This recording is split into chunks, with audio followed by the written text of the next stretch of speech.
Rogério, vou passar a palavra para você, mas eu queria te fazer uma pergunta. Tá? Você pode fazer as suas colocações, mas eu queria fazer uma pergunta para você, porque, na verdade, isso que o ministro Aldo falou é uma grande verdade. Eu estava na palestra do Pepe Escobar ontem, o Rogério estava com a gente, e nós estamos conversando exatamente sobre o problema da Revolução Colorida. O Pepe é correspondente na Ásia, ele tem uma boa visão do que acontece lá, e eu aconselho vocês, gente, a seguirem as mídias asiáticas. O asiático está vendo o mundo de uma forma... Eu estava olhando agora uma mídia aí árabe sobre a guerra da Ucrânia, é completamente diferente daquilo que fala a BBC, a CNN, a Folha de São Paulo, a Deutsche Welle, por aí vai. Eles se enxergam uma coisa de uma outra forma, uma forma muito mais realista que ocidental. Mas, Rogério, esses movimentos, esses verdadeiros abalos sísmicos que nós estamos vendo aí no Irã, na China, né, que podem chegar no Catar também, eles têm acontecido com alguma regularidade aí no Cáucaso, que é uma região que eu sei que você tem um conhecimento vasto. Queria que você falasse um pouco de tudo aquilo ali, Armênia, Azerbaijão, né? E a própria Turquia também, se você quiser dar uma entrada em terras iranianas, por favor, fica à vontade. Eu queria saber se é uma tentativa do globalismo / imperialismo de espraiar realmente, como diz o Pepe, o império do caos para essas regiões. Não resta a menor dúvida. Eu acho até, eu tenho comentado muito isso nos bastidores, inclusive com o comandante também, que historicamente a sensibilidade da região do Cáucaso Sul, desses 3 países citados, e também da região da República do Nagorno-Karabakh, Geórgia, Armênia, Azerbaijão, e ao que tudo indica, a gente caminha para a construção de uma realidade com a presença da República do Nagorno-Karabakh também, com um grau de autodeterminação no futuro próximo. E eu vou dizer por que vejo dessa forma. A situação, na realidade, ali no Cáucaso, é importante sob todos os aspectos dessa construção do Belt and Road, estas rotas da seda, ou novas rotas da seda, que interessam muito para a China. E eu tenho remarcado muito nos últimos tempos que interessam muito também para a Índia. Há projetos saindo de portos indianos, saindo de Delhi, buscando o porto iraniano de Bandar Abbas e depois por via terrestre, passando da fronteira iraniana à fronteira armênia, fazendo uma inflexão em direção ao oeste para chegar à Bulgária. E também há um plano bastante antigo da construção de uma ferrovia que ligue os portos iranianos à cidade russa de São Petersburgo. Então, o Cáucaso é estratégico para os interesses da Rússia e para os interesses também desse império hegemônico que hoje se coloca, de alguma forma, como o maior adversário, o maior inimigo da Rússia na Ucrânia. A grande questão, o grande risco que eu sempre tenho remarcado em relação à questão do Cáucaso, não apenas por sua importância estratégica no que diz respeito à questão das rotas, mas também pelo aspecto dos atores envolvidos. Existem atores que não estão tão profundamente envolvidos no conflito bélico, militar na Ucrânia, podem ter interesse naturalmente econômico, geopolíticos, mas que têm linhas vermelhas em relação a essa questão das fronteiras, principalmente dessa fronteira entre o Irã e a Armênia, no Cáucaso, e também da expansão turca, porque se a gente olhar os mapas, nós vamos verificar que a província armênia de Siunik, no sul, e também, de alguma forma, a região do Nagorno-Karabakh seriam os únicos anteparos para a unificação do mundo turco.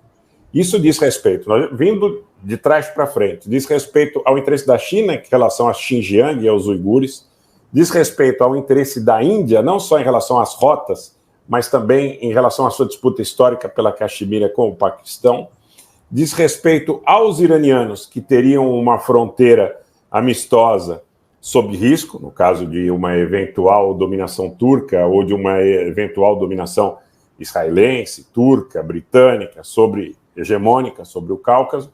Então, o grande problema é que, nesse momento, a estabilidade política desses países, de todos esses atores, ela está muito suscetível a pressões tanto do Ocidente hegemônico como também desse novo grupo de países aliados, em aliança, ou eventualmente até com interesses comuns, porque a parte da questão dos BRICS, a Índia e a China têm disputas também territoriais, historicamente alimentadas, mas nós poderíamos dizer que, no que diz respeito a esta rota, Índia e China têm interesses comuns.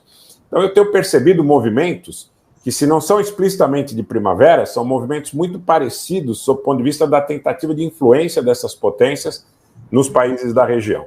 Naturalmente, recentemente o Azerbaijão inaugurou uma embaixada em Israel. Isso foi tido como uma novidade muito grande em relação ao mundo xiita. Paralelamente, montaram um escritório de representação de menor monta na Palestina, talvez com o objetivo de mitigar um pouco esta impressão de uma aliança muito presente, muito forte, mas é claro que até nos textos que as think tanks ligadas ao Azerbaijão mostram pelo mundo, eles fazem clara referência aos drones Harop, que foram utilizados extensivamente nos conflitos recentes com a Armênia e com a República de Nagorno-Karabakh. O que acontece? A Rússia não está parada. A Rússia, por exemplo, recentemente, um senhor, um bilionário muito próximo do Vladimir Putin, foi designado para Nagorno-Karabakh, abriu mão da sua cidadania russa e está comandando um gabinete de ministros, de 8 ministros, inclusive a maioria deles ex-ministros da República da Armênia, um senhor chamado Ruben Vardanyan, muito próximo do presidente Putin, foi designado para chefiar esse gabinete de ministros em Nagorno-Karabakh, muito provavelmente com o objetivo de não permitir que ali haja uma absorção completa da região por parte do governo de Baku e faça com que os russos, que estão hoje lá com 2.200 tropas, 2.200 soldados nas linhas de contato na Nagorno-Karabakh, eventualmente saiam da região. Estrategicamente, a importância também em relação ao raio de alcance de armamentos como os mísseis Iskander-M, né? Se você pegar uma base no antigo Oblast Nagorno-Karabakh, na região sul, na região de Hadrut, e fizer uma estimativa do raio de alcance dos Iskander-M, os Iskander-M vão chegar a regiões do Irã, a regiões do norte da Síria, a regiões da Turquia, a regiões do Cáspio. Então, para a Rússia também é importante essa presença. O Irã não quer perder a fronteira com a Armênia, a Índia não quer perder a rota comercial, a China tem riscos relativos à questão do panturquismo e da unificação do mundo turco, que poderia chegar às suas fronteiras, não só a fronteira cazaque, mas a fronteira interna de Xinjiang, com diversas etnias turquificadas ali, turcomanas, uigures, enfim, e que também tem um componente da diferença religiosa, que é um outro dado importante a ser observado.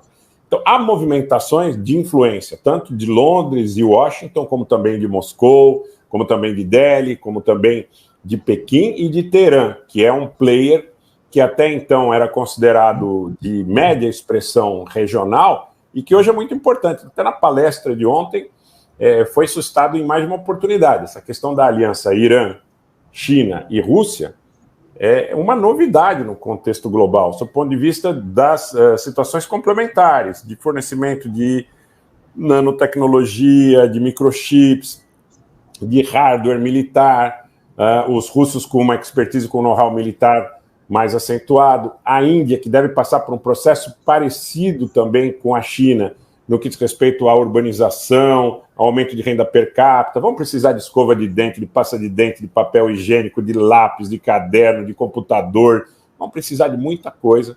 Então, quer dizer, eles também estão muito interessados nessas rotas globais. E, naturalmente, Teherã, com sua capacidade missilística, o comandante Robinson tem remarcado muitas vezes de maneira bastante oportuna, e com sua capacidade, inclusive, de causar dano ao trânsito no próprio Golfo, com o trânsito de quantidades muito grandes de recursos energéticos fundamentais para o funcionamento do mundo hoje, que já vive essa questão dos embargos, dos entraves, das disputas com a Federação Russa. Então, todo mundo está tentando influenciar por todos os lados para que seus interesses permaneçam. É uma situação de equilíbrio muito tênue. Eu até temo que um conflito generalizado no Cáucaso possa ter desdobramentos talvez até mais perigosos do que esse cenário atual na Ucrânia que a gente vive aí já há mais de 9 meses.